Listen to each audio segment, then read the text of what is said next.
Now I'm going to see if I can lift the leatherettes off the front of the camera in one piece.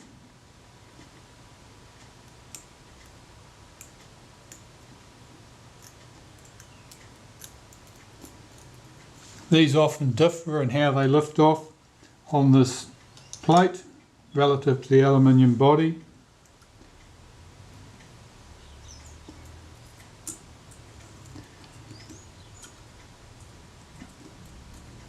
Often you have to work in from all the edges in order to get it off. Work towards the centre.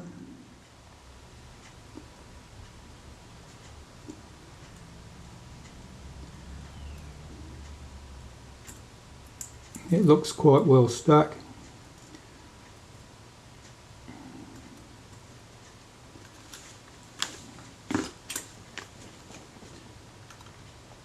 I'll slide my tweezers down that edge, see if it'll lift it off up a bit, and it did. Sometimes it's easier to get a narrow tool like that down than it is the blade of your scalpel.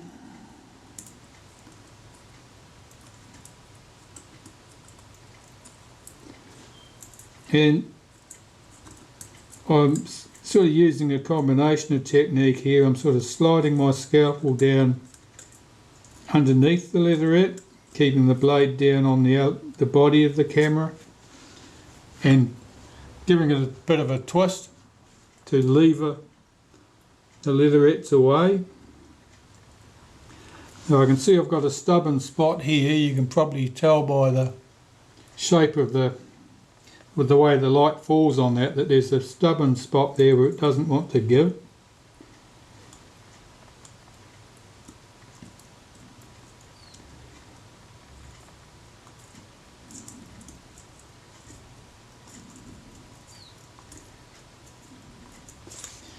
Now you've got to lift the leatherettes off in this direction or that direction.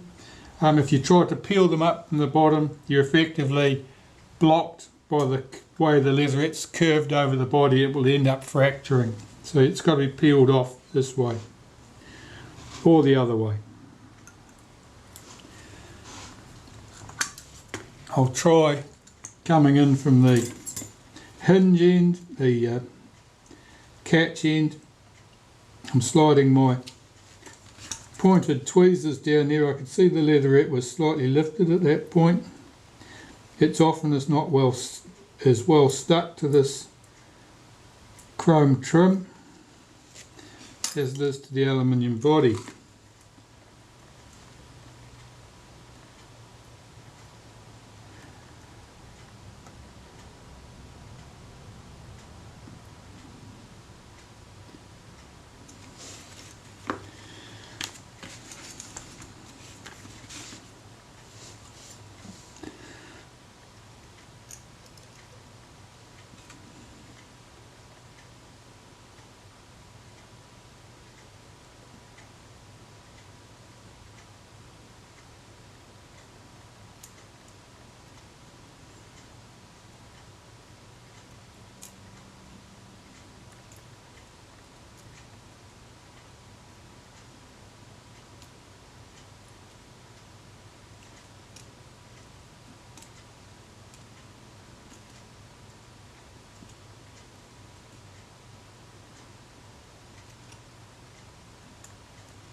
Now the leatherette is often most vulnerable right along that curved edge there.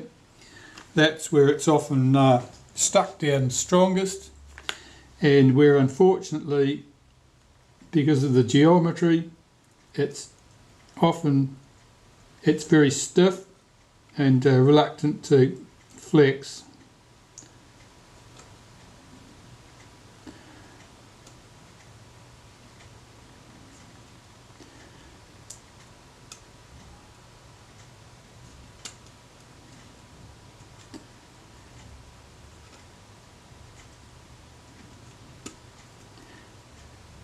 There's a slight hole in the leatherette at that point, and I didn't do that, that was already there.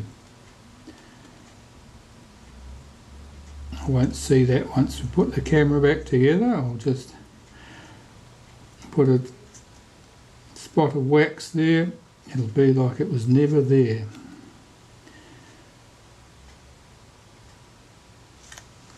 This adhesive that's been used,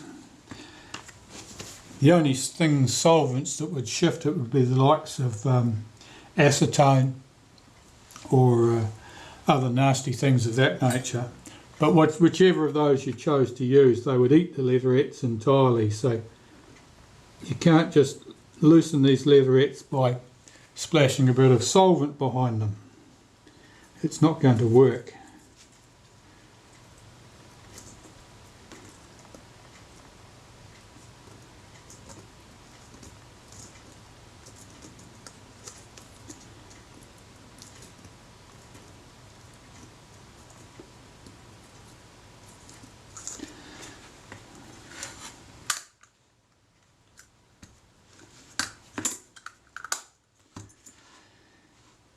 Right, I'll try to work down from the top again.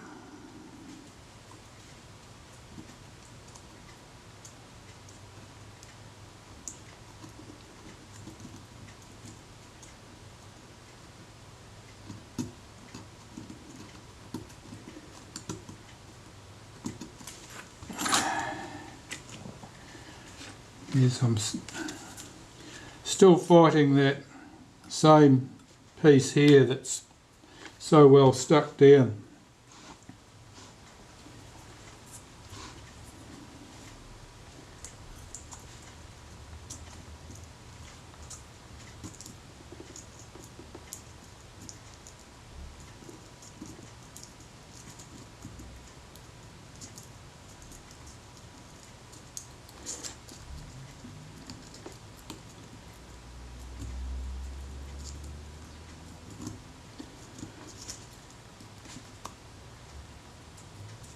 You get better at this with practice, but it's never easy, and you have to exercise extreme care at all stages not to press too hard in case your blade slips.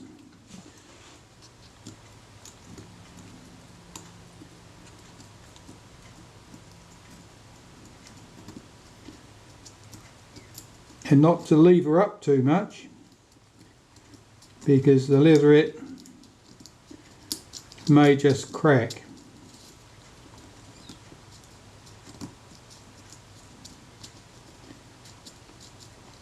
And honestly, that's just something you learn with experience, and unfortunately, to a large extent, each piece of leatherette behaves slightly differently depending on how much the leatherette is deteriorated over time,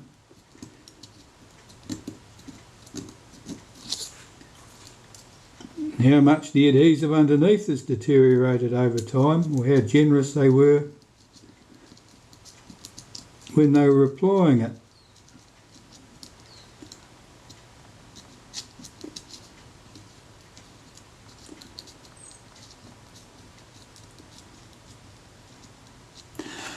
Right, well, I'm getting very close at this end, so I'm going to work at this end now to try and catch up.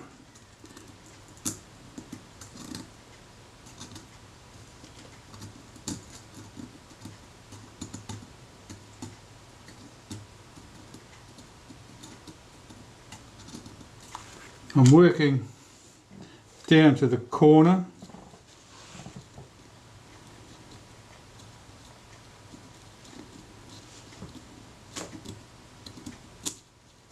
That's it.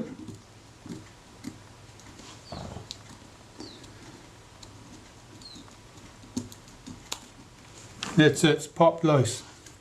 Alright, so there's our leatherette. We have a tiny pinhole in it at this point. That will be entirely invisible. You can see some dusty mess there. Some of that will be corrosion products, some of it will be the crumbled adhesive and some of it is probably the leatherette itself. So that was half the leatherettes.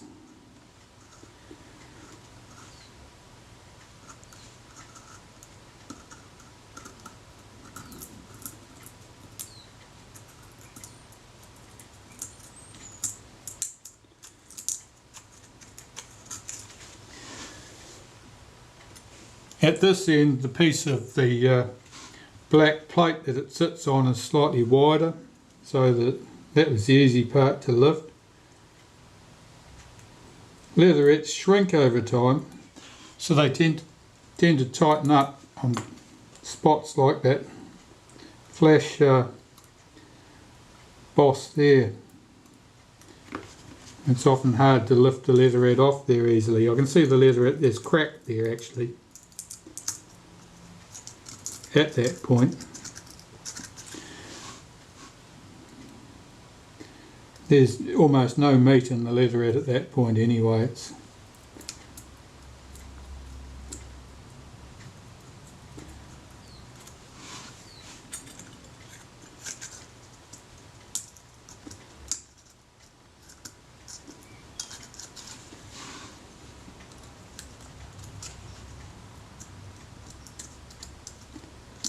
At this point the leatherette has been peeled back beyond the point we'd need to access the screws to remove the front. But if you were to stop here, peel back the leatherette enough to lift the front off and then glue it back later, you would end up with a very definite mark at that point. It would crease and it would be quite obvious. So it's, where possible, it's always best to remove the leatherette entirely.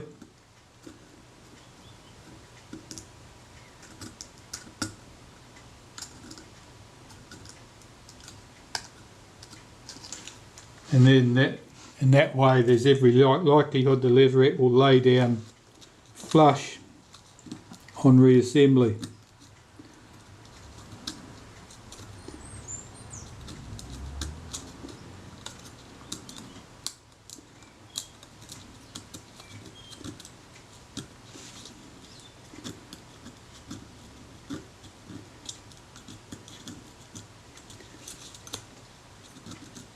Sometimes if you're facing a particularly difficult piece of leatherette, it can be useful to fit a new blade to your scalpel.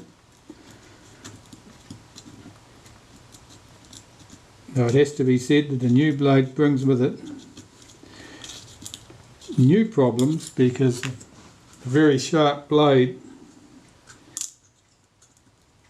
can easily slip and cut through the leatherette if you make a false move. Now I can see a crease developing in the leatherette at that point. Tells me that there's a strongly glued patch there.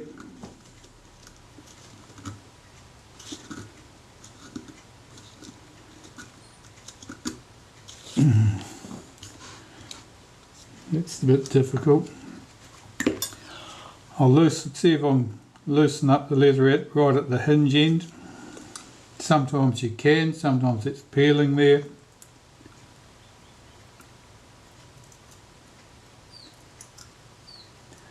I can, but it's again, we're working over chromed brass at this point for the hinge, and the adhesive doesn't tend to stick so well to that,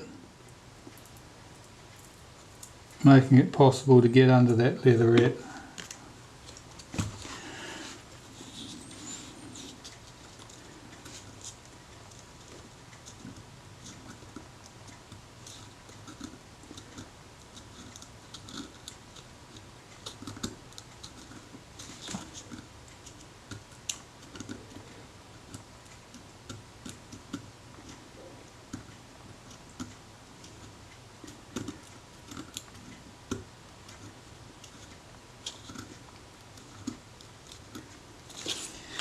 I have to say, leatherettes don't normally put up this much of a fight. I can see the leatherette's cracked at this point now along there. A bit of wax in that, once we're closed up, that'll disappear.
I'm probably stuck on about a strip of leatherette about 3mm wide now, right on the corner.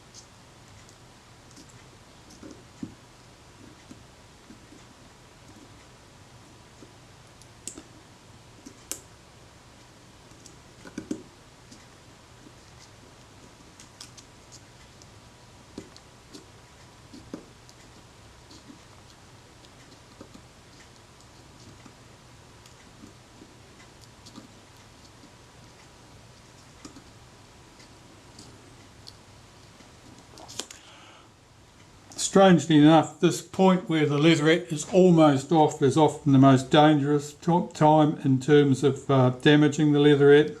If it's stuck down really well in one spot and the leatherettes are a little bit brittle, it might pop off in a rush and damage the leatherette.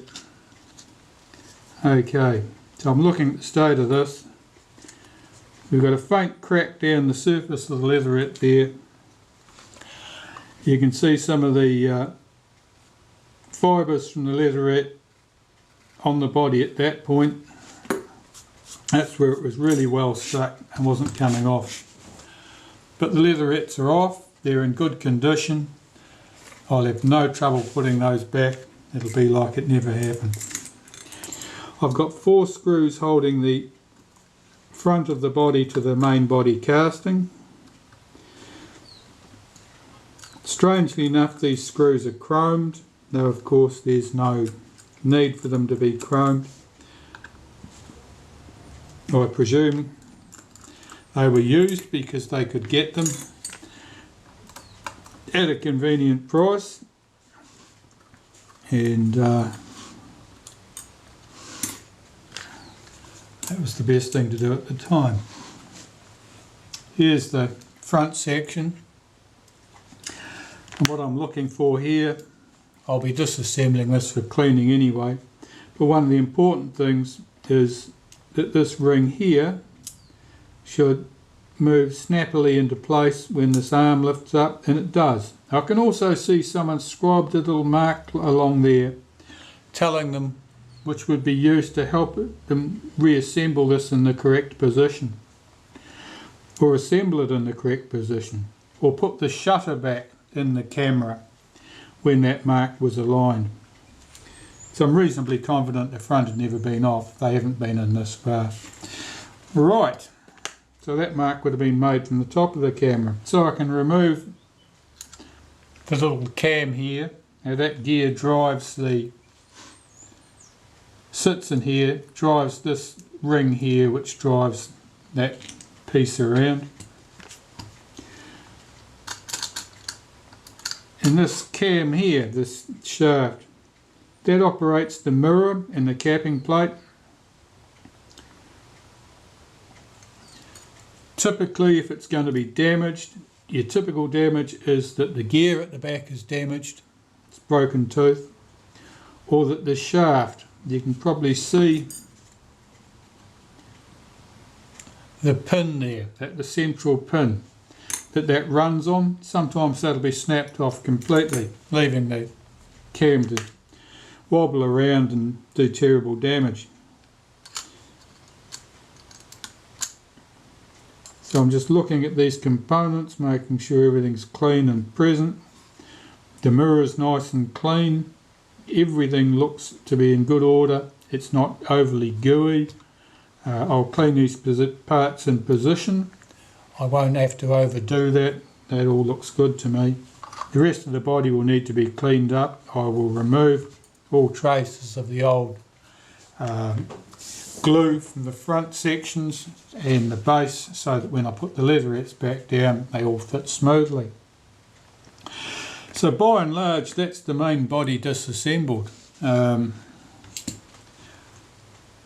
do this part separately. The other mechanical components which I've got in a heap on the bench will all go through and into the degreaser, and when they're completely degreased then they will go into the ultrasonic cleaner, and that'll clean all the traces of old dirt and filth and oils and stuff, so forth off them. And when I put the camera back together, it'll be like assembling new parts. More later. Well, I've had a busy day, but I can get back to doing this job now. So I'm just going to start cleaning up the body.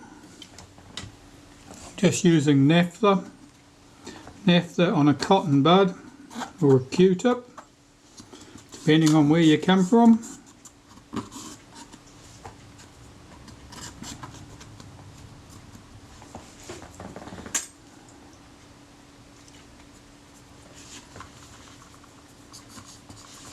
A bit of thick dried grease around the top here.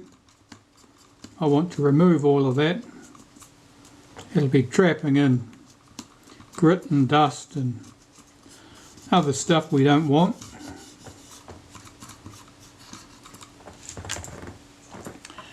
You have to be very cautious when dealing with an SLR. You've got that front surface mirror there, which is very vulnerable to damage. You don't want to flick solvent onto it, or bits of grease, or dust, or anything really. And most important, you don't want to get your big fat fingers on it, because getting the fingerprints off is a bother and a nuisance.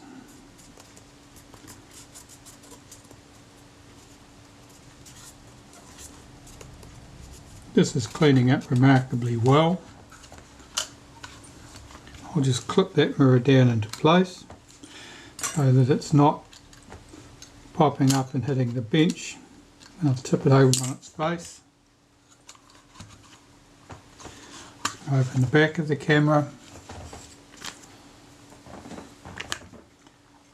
As I'd already mentioned, there were a few loose film chips underneath the film advance. As it happens, there weren't many, and it's fairly clean in there. I'm just getting rid of any old grease from the shaft, top and bottom.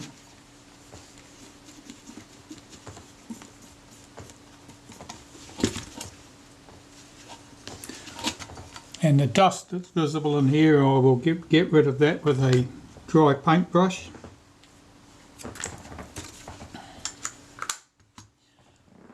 The solvent's just required to get rid of oil and grease generally. So I'll just clean where the transfer shaft runs at the back. Just check that there's no build-up of muck there. That's all looking very clean actually.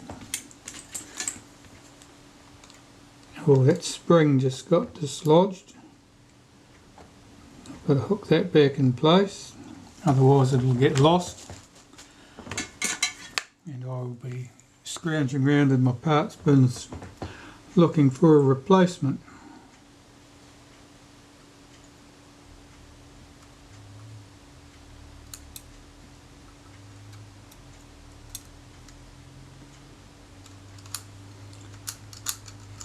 That's it. That's where it's supposed to be. Now the body, I wanted to get rid of all this old adhesive from the base and the two sides of the front. So I'll start with some acetone.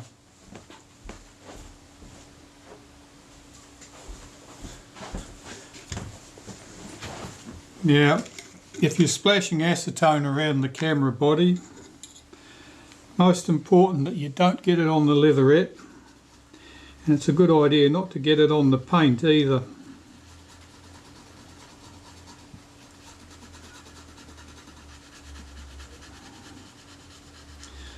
So this is quite good for softening that adhesive and remnants of leatherette. And I should be able to get this back to a comparatively clean metal surface.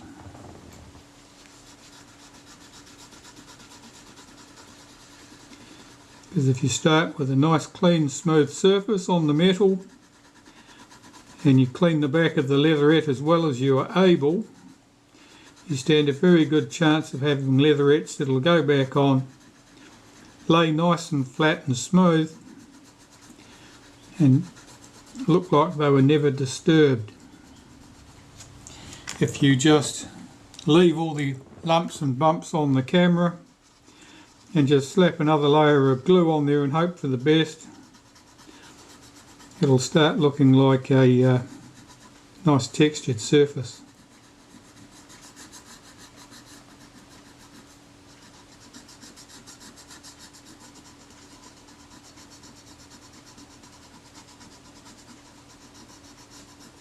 And I don't mean the texture that's embossed in the leatherette.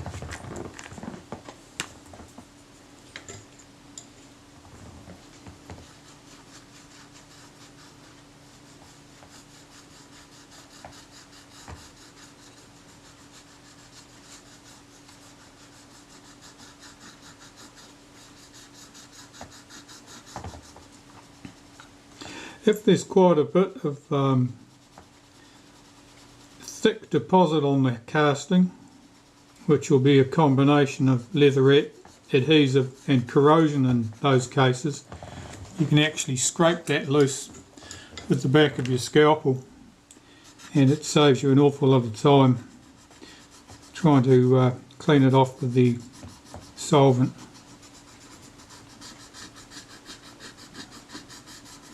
So I can still feel roughness here. Some of that stuff really isn't shifting. I'll have a go, run the scalpel over it, see if it moves.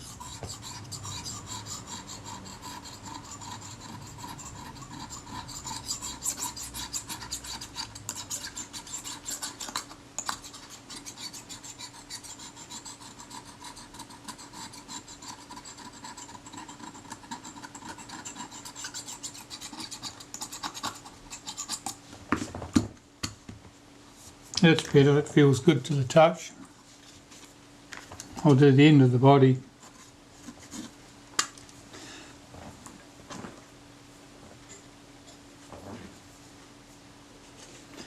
Usually it'll come away from the chrome better than it comes away from the aluminium.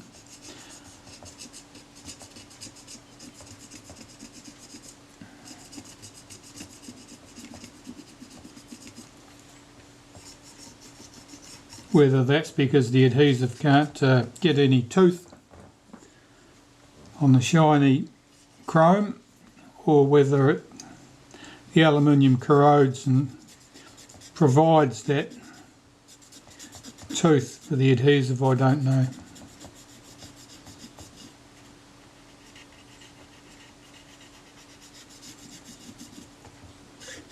Particularly interested in getting the edge here, this curved, the corner of the casting nice and clean, because that's the piece of leatherette that we're really wanting to get to lay flat and run smoothly round that corner. Yeah, I just feel a few bumps. Nothing serious. If you're splashing acetone about, it's you have to be very cautious if you're using a piece of tissue paper or something to work on, a paper towel or something, and you splash solvent onto that and then you inadvertently put your camera down on it. It'll etch nicely into the leatherette. It'll do a very good job. The first time you'll notice that it's etched into the leatherette is when you pick the camera up and your fingers sink into the nice soft plastic, leaving permanent marks of your presence.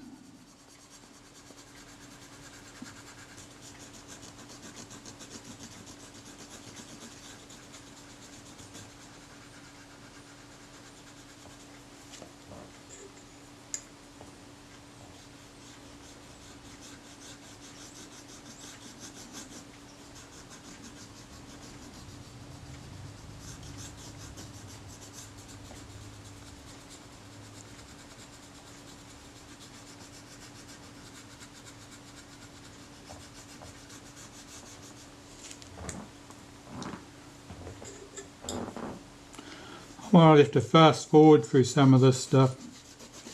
It's like watching paint dry, watching someone do this.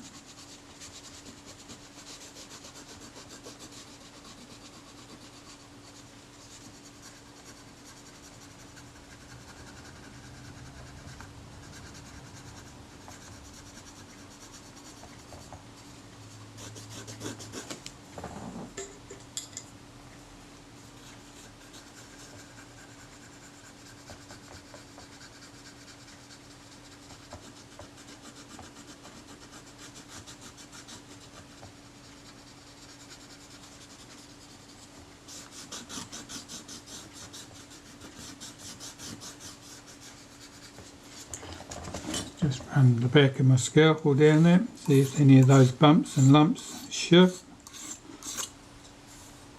They're more, most of those marks I'm seeing are more pits than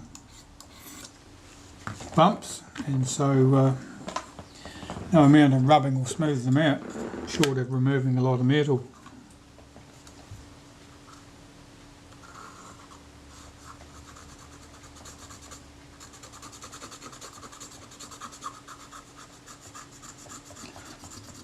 Once I have my body all nice and clean, I'll be able to reassemble the mechanical parts to the body, and once the body is all back together, well, once the film advance and the cocking components are all back in the body and I've got the front panel back on in place, I can turn my attention to servicing the shutter, and then when that's done I can put that in place. I've got both sides there done. The lighting's a bit contrasty here at the moment. I've sort of got the curtain pulled across because the sun has come round and it's a bit bright.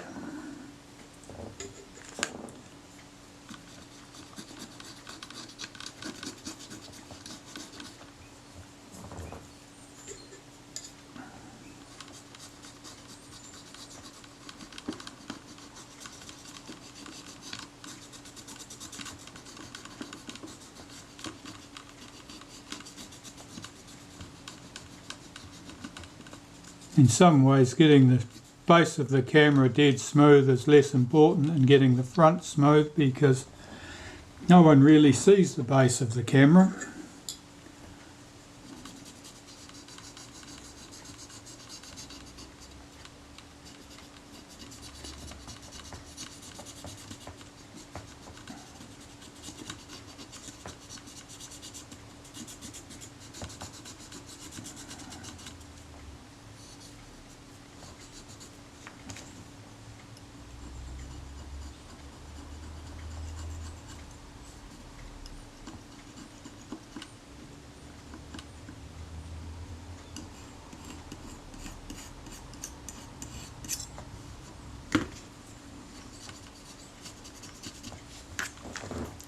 The boss in the centre here is anodised aluminium. That black won't come off just with a little bit of acetone. Anodised aluminium is actually dyed, and once the dyes have been set, they're not, they don't come out again.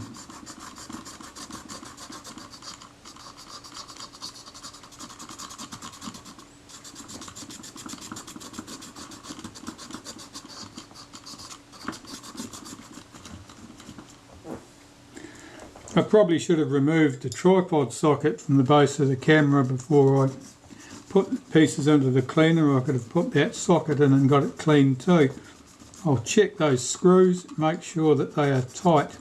Tripod sockets on the Retinas are prone to coming loose, in which case people can... Oh, these are very tight. Okay. That's good. As I say, they're prone to coming loose, so when people want to get their camera firmly fixed on the tripod, they tighten up the tripod screw and the camera still wobbles. So they tighten up the tripod screw a bit more and the camera still wobbles.